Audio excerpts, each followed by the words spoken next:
keep living. So with that, growing up, watching my mother go through those domestic situations, of course, it's not normal for anyone to abuse anyone. And I said, man, I'll never put my hands on a woman. I'll never do that, and I never have.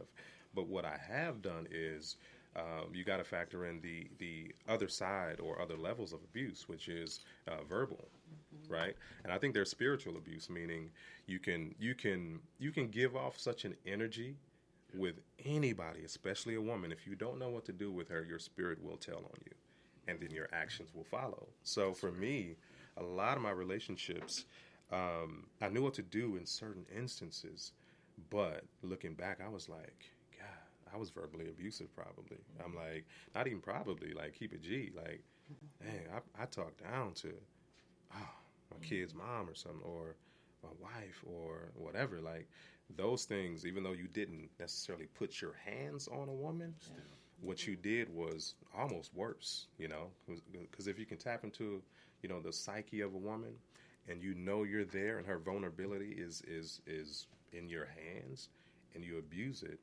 that right there is that's a tough position to be in, especially if you're a man who either ignores it or you're like, I need to get better. I need to check myself. I need to, So I'm gonna push on you. Sure, sure. That little boy, seeing his mom, Yeah. go through domestic violence. How did you feel? Um, I'm naturally protective, but when you're that young and that little, you really don't know what to do. And I'm talking, let's keep it 100. Sleepless nights, where if you've ever lived with anybody, or if you've ever been that person who has the mental deficiency that encourages you to hit a woman or abuse a woman, it really just sticks with you. Like, arguments can pop out at any time, and you're just like, oh wait, what's next? Like I remember my brother running over the hill, and I was at the park just hooping, and I looked up, and he was running over the hill, and I was like, I already knew. Let me get home.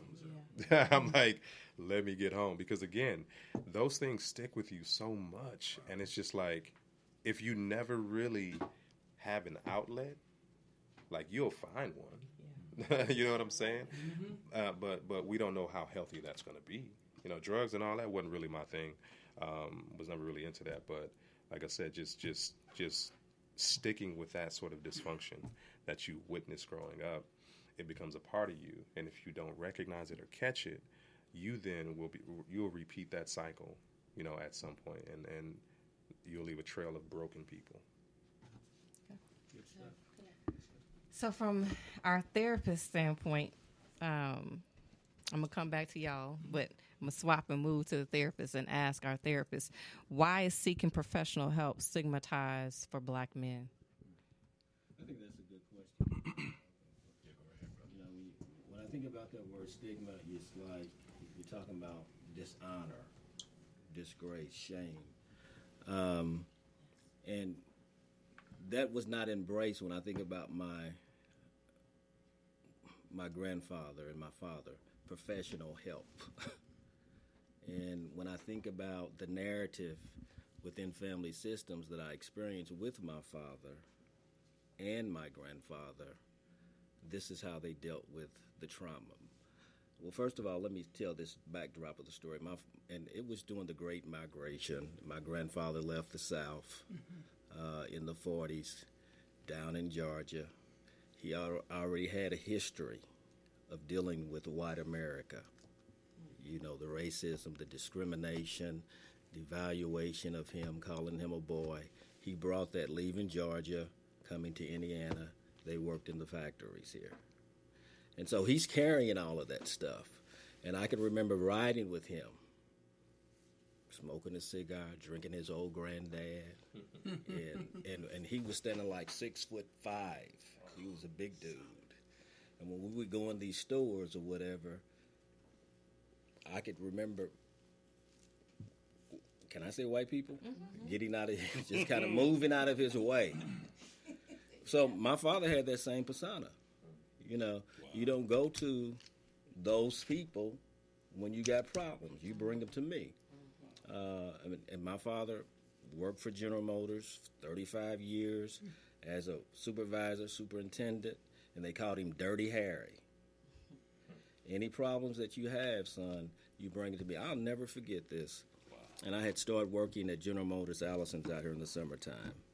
And he asked me, he said, son, how's things going? I said, it's going well. He said, did you get your first check? I said, yeah, I got my first check. He said, did you like it? I said, yes. He said, okay. He said, what's going on? I said, well, the guy, when he gave me the check, which was a white supervisor, he just kind of threw it at me. When I told my father that he's already blue-black, he turned purple. He said, don't worry about it. I will take care of that.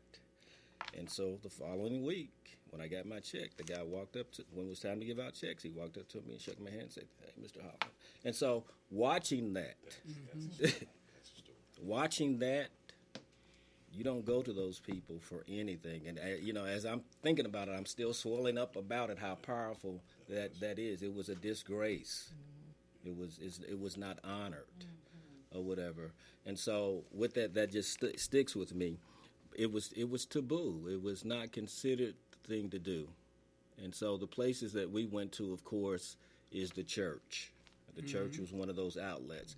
And I'm sorry to hear that a black man couldn't go to church.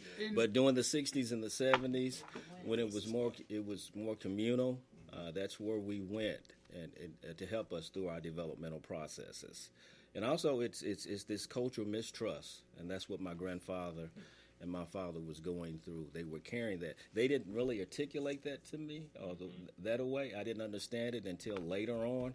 But they was wrestling with acculturation, assimilation. They were trying to find their way. When he left the South, his mind was made up. I'm not dealing with discrimination. I'm not dealing with racism anymore. Unfortunately, when he got here, it was just as great. And so I think that's one of the reasons. And so it became my responsibility as that third generation. How do I change those generational patterns? And I hope I'm able to share that as we move forward. Absolutely. Okay. Mr. Middleton, in your perspective or your opinion, why do you think seeking professional help is stigmatized in our community when it comes to mental health and dealing with trauma? To piggyback off of Brother Holland, because of the coping method of not turning outside of your community, and oftentimes inside of our community, we don't have those resources. We don't have all, like the man you had that you referred to. Not everybody even has access to that type of man in our community. So in many cases, we have to fend for ourselves and figure it out. And so we adopt some really dysfunctional ways of doing that, and many of them are a facade. So things like, we developed the swag. Back in our day, it was pimping. We because we had to give that air that we got our stuff together. We be cool, smooth. Ladies' man, when you're talking about trading trauma for pleasure. One of the ways that a man can heighten or inflate his perceived, worth is through the number of women that he can attract, right? And women play into that. So it's a mutual dance. Terms like flossing, making it rain. Right. There's a term a brother used, and I'm going to paraphrase it, but what men in our community tend to do, if they can't get attention in the traditional methods, they will go to extreme methods to get attention. And it's called over-exaggeration. So that's where you're going to get your sagging, you're going to get your pimping, you're going to get those behaviors that if you're not going to see me in this light, then damn it, you're going to see me in this light. And often it occurs on very subconscious levels, because the need to belong, the need for self-worth, it's instinctive, it's spiritual, like you were saying earlier. It's not on a conscious level; it's very subconscious, and that's why I enjoy doing the work I'm doing as well as Dwight, because what we're really trying to do is help you become more aware of what your thinking is on the subconscious level, so you can make more intelligent decisions. But right now, in terms of that stigmatism that occurs still in our community, we are still so inflated in making sure that our appearances look like we got it together, right? But if you look deeper, you're going to see we probably don't have that much money in the bank. Our family life is in shatters. We're not able to take care of those that we say we love, but we're looking good. Yeah. Right. That is so Looking good. Beautiful and broken. Beautiful. Oh, man, I like that. That's a book. That's a book. Beautiful and Or a broken. movie. You going to write that, bro? That's good. Beautiful and broken. Soundtrack on it. Right. Everybody around this table is going to be in beautiful and broken. We'll go back. And so And broken, yeah. so to kind of add to that, because of that lack of resource, that lack of where we can get that help from. In my work, I've written 2 books: Beliefs Limiting Authentic Cultural Knowledge. It's black for the acronym, and it addresses the belief systems associated with color.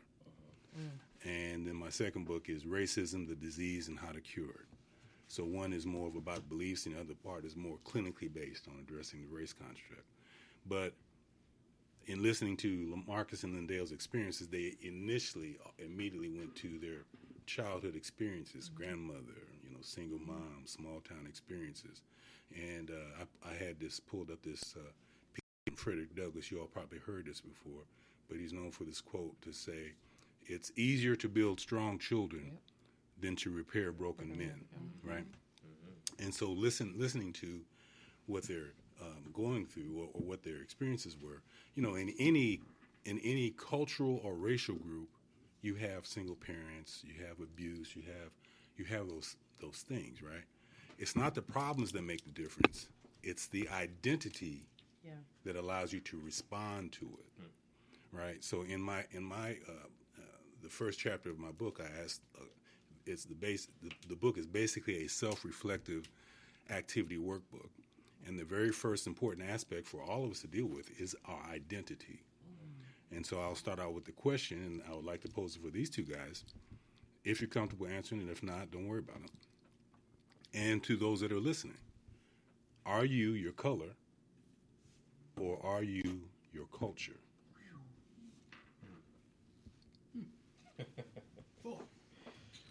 You want to answer that question? And I think that goes. Run it back. Say it again. Are you Your say it color. again? Are you your color or are you or your are you culture? your culture? And the question is based off of plenty of research studies that shows the level of efficacy in groups that can access their history, that know where they come from, that know who they are, right? Because now they have a basis to shoot from that says, okay, in my genealogy, we went through this, and this is how we overcame it.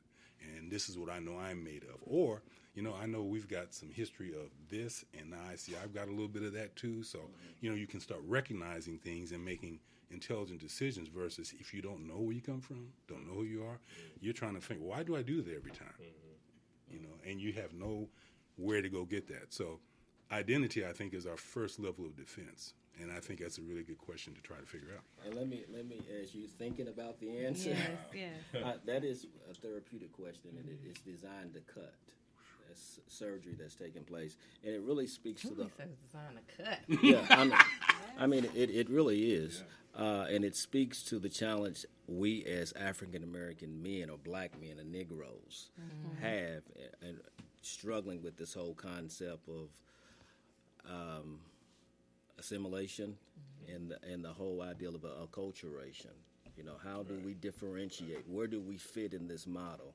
And then I know what society and the norm has suggested in terms of the narrative that we should live, but when me runs into me, Me runs into me. you know, You got to unpack That's that. looking at man in the mirror. That's why I came back to Indy. I said, I got to come back here because I'm not in Atlanta for 9 months. right, And I said, there's some things that I need to face. So I got to put on hold everything that's working in Atlanta, come back here to where it started, okay, so that I can kill my old self, there you go. consecrate, so that I can pretty much look in the mirror, right? That me versus me. When I look in the mirror, I want to be able to say, he's whole, he's whole. but you have to have a reason for being whole, and you have to do the work that needs to be done